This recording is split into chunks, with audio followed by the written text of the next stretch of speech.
When we're talking about estate planning, we got estate and gift taxes. And we'll add more taxes as we go through, but that's the first one that we've come across. Okay, let's go to question 2. In California, it is always wise to have a living trust. Okay, let's see who says yes. See, we're getting a little reluctant. It's false. Okay? And the key to that exam question is the word always. Okay? Come on. Get back to the university days. There are exceptions. First of all, the standard estate planning package is a will, a durable power of attorney, an advanced health care directive, and a living trust. So in the business of estate planning, many times attorneys will give you one set price to do all these documents. What is usually the cost?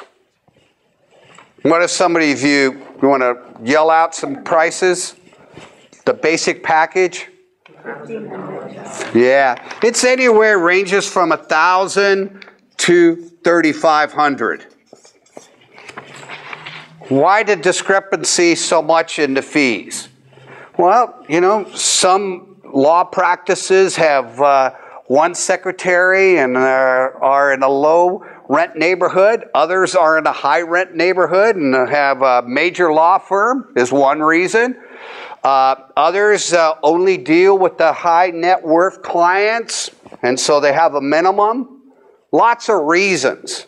But let's say you went to do your estate plan and you didn't want a living trust. Will, durable power, and advanced health care directive. What do you think the cost would be? $400. Yeah, $150 to $450 for these 3 basic documents. So one of the things is that a living trust is more expensive on the front end. It's kind of like the Midas commercial, pay me now or pay me later. But you can also, so that's one thing. 2 is that when does a will become effective? On death. When does a living trust become effective? Immediately. Okay? So immediately it becomes effective. It's almost kind of a little bit like a corporation. You got this paper in front of you that is now the owner of your property because you're just a trustee of it. Okay, the trust is the owner. And what happens when the law changes? You got to change the trust. So what happens when a death occurs? Change the trust. Okay, is it free to go back into the attorney's office and have the trust changed? No, doggone it. Okay, so it's more expensive upkeep. Very legitimate expense, but you need to understand it. Okay? Let's say I name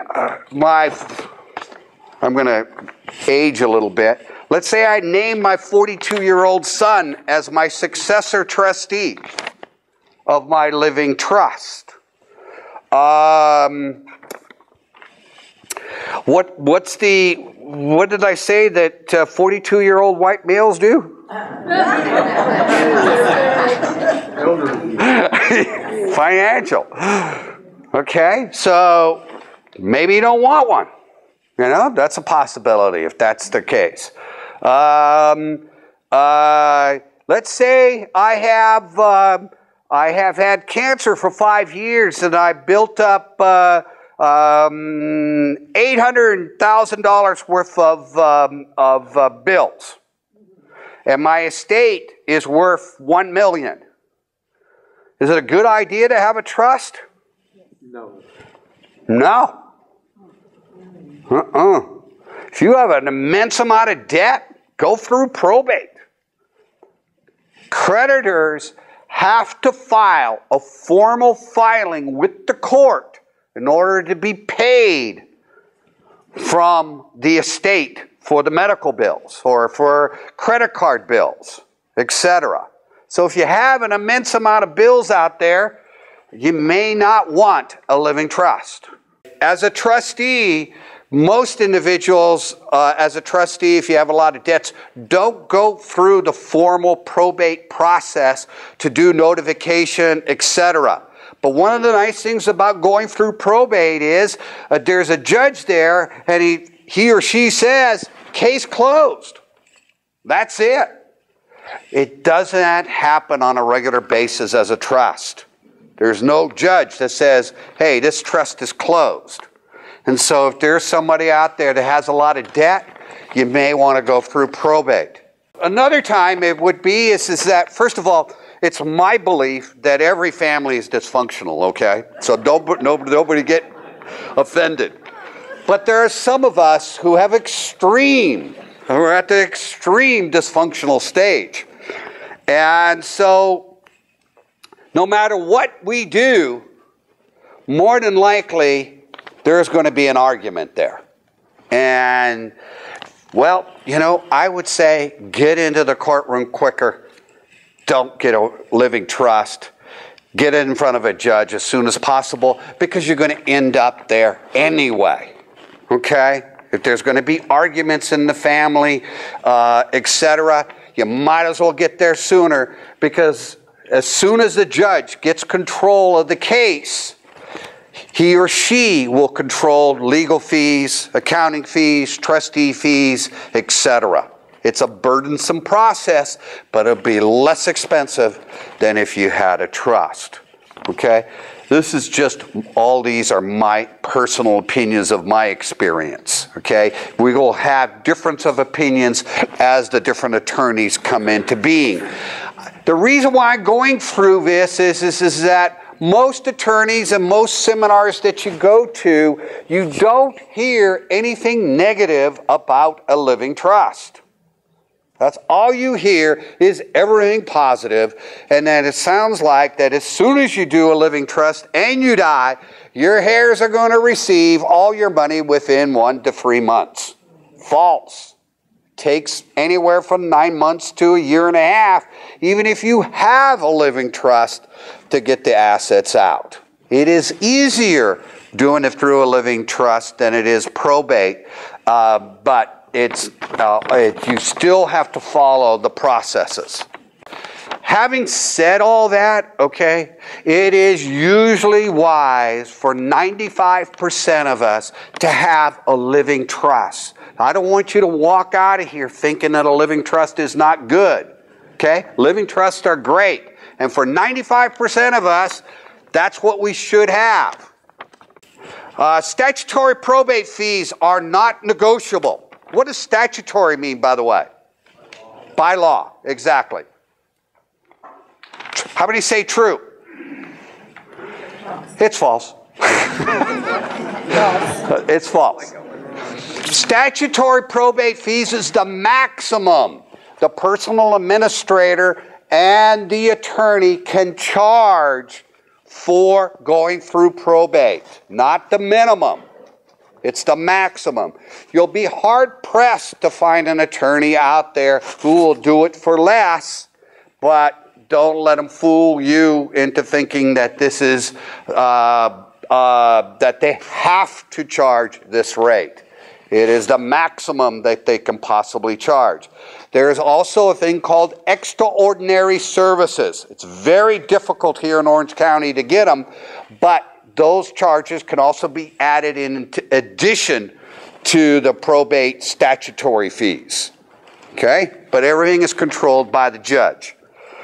For married couples, probably be the best method to hold title to property in California is in joint tenancy with right of survivorship. True?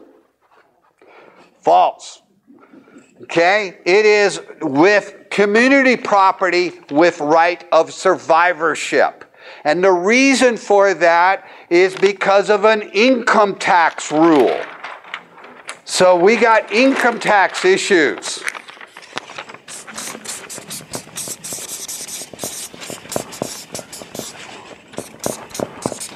In estate planning. And one of them is the step-up rule.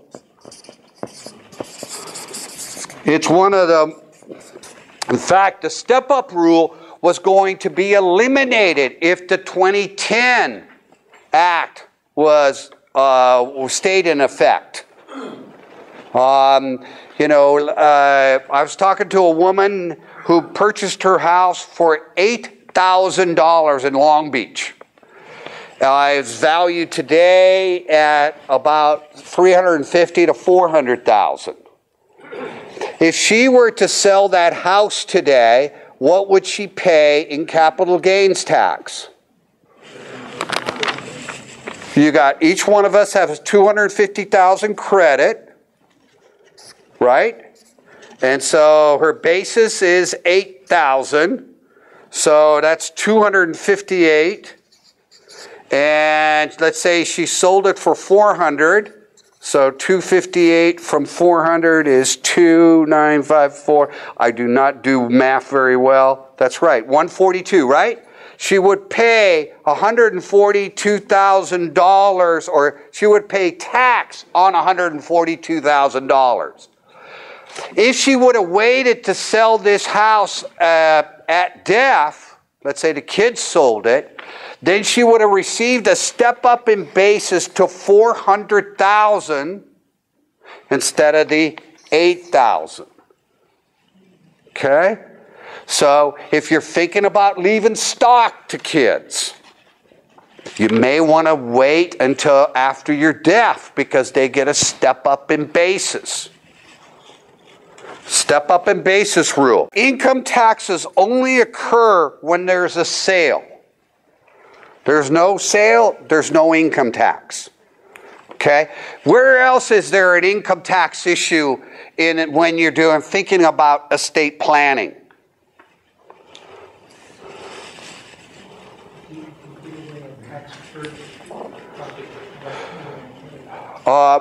IRAs, 401ks, 403bs, 529 plans, variable annuities, major income tax issues. Okay? And that's why we're doing a whole separate class, an hour and a half, just on those kinds of plans. And we'll have Matt Brown in. He's excellent. It's not the only thing he knows, he's saying, but he does really a good job at explaining these things in the income tax issues. So the best way to have title is with joint tenancy with community property with right of survivorship. And the reason for that is because when the first person dies, then the property receives a complete step up in basis. All of the assets. Okay? So in my example, or with my family, my mother stayed and lived in the residence she was living in 2 years after my dad's death, then sold it. She had no capital gains tax. So it's a valuable thing to make sure you hold title correctly. Where do we learn how to hold title to property? No, not here. There's only a few of you here. Where do most of us learn where to hold title to our homes? Real estate agent. From your real estate agent. How many years in law school did that real estate agent go to? I hear it even today. They're recommending still joint tenancy. Do not listen to a real estate agent for this advice. It can mean a lot on how you hold title to property.